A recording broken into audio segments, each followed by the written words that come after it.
Our first guest is an Academy Award-nominated actress who just won her first Golden Globe for her role in the movie I Care a Lot, which is fantastic. Please welcome Rosamund Pike. Hi, Ellen. Hi, Rosamund. How are you? It's nice to see you. I'm well, still well. Good. Well, How are you look great. Where are you right now? I'm in Prague, in the Czech Republic, And what time is it? It's coming up for midnight. I mean, it's 11 something p.m. Well, thank you for staying up for me. Or do you usually go to bed early, or what time do you usually go to bed? I'm staying up for you, Ellen. Oh, yeah. Thank you.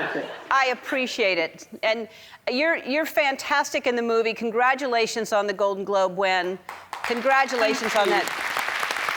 That was a surprise. Yes, there you go. It was a surprise. Well, why was it a surprise? You had a chance of winning. You were nominated. Why was it such a surprise? True. I had a 1 in 5 chance, I suppose. Well, actually, because my family, we tend to kind of look to the bookies. I know that, you like to go to the Mirage and you have to go out of state to gamble. I understand that. But in England, there are bookies on every corner. And the odds were not in my favor, Ellen. I mean, Maria Bakalova was the favorite, and I tend to kind of trust the bookies' judgment. I mean, you wouldn't have won big if you bet on me. Or maybe you would. You would have won more if you bet on me. But they didn't think you had a chance. So. Wow. Well, Maria was fantastic, but so are you, and the movie is fantastic. It was the middle of the night for you when you won, so, right? You were still there in Prague? Yes, I think it was 3:30 a.m. when I won. I was in a ghostly hotel where I checked in because I rented a room so that I would be away from my children in the morning. Yes, you see, and they said when I checked in, I said, "How many guests do you have?" And they said, "You are the only one."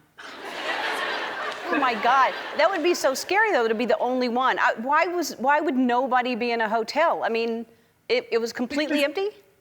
Because you can't be in a hotel here for pleasure, only for business. So I wouldn't be allowed to check in for a romantic night, but I'd be allowed to check in to potentially win a Golden Globe. So that's where we're at.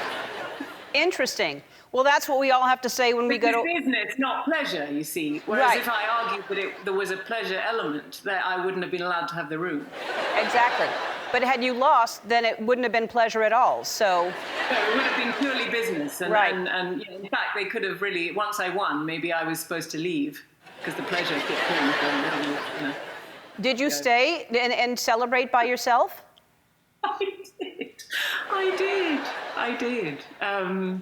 I did. I slept by way of celebration, and the next day I went home, and my sons, who knew I hadn't yet received an award, had drawn me some very lovely pictures of it, which is almost better than the real thing, I think. Oh, that's sweet. Can I ask you about burying your awards in your garden? Is that a true thing, or is that a rumor? That is a true thing. But look, I've crossed my arms. You see, it's probably some deeply psychological.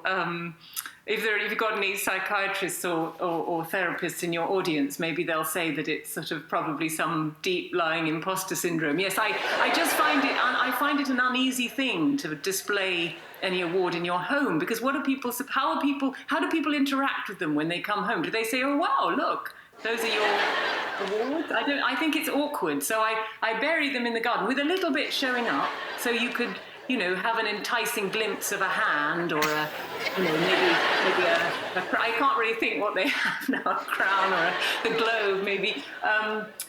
And I think it's amusing because in the future, when I'm dead and gone, or when somebody else buys the house, there'll be sort of landscaping, and they'll hit metal, and they'll think they found buried treasure, and they'll have in fact found a host of awards, and they'll think, what's all this about? They won't even know they're probably centuries ahead, and they won't even have them anymore, so they'll be relics. Wow, I think that's so interesting that you it's wonderful that you don't, want to show them off and display them, but there's other, like I don't bring mine home. Mine are all here at the studio, at the office. Yeah, if you have an office, it's different, yeah, I think. Yeah. But I just think it's weird that you're burying but totally fine. We're going to take a break, and then we're going to talk about I Care a Lot and you, and I'll find a therapist in the audience. We'll be back. Okay. Hi, I'm Andy. Ellen asked me to remind you to subscribe to her channel so you can see more awesome videos, like videos of me getting scared or saying embarrassing things, like ball peen hammer, and also some videos of Ellen and other celebrities, if you're into that sort of thing.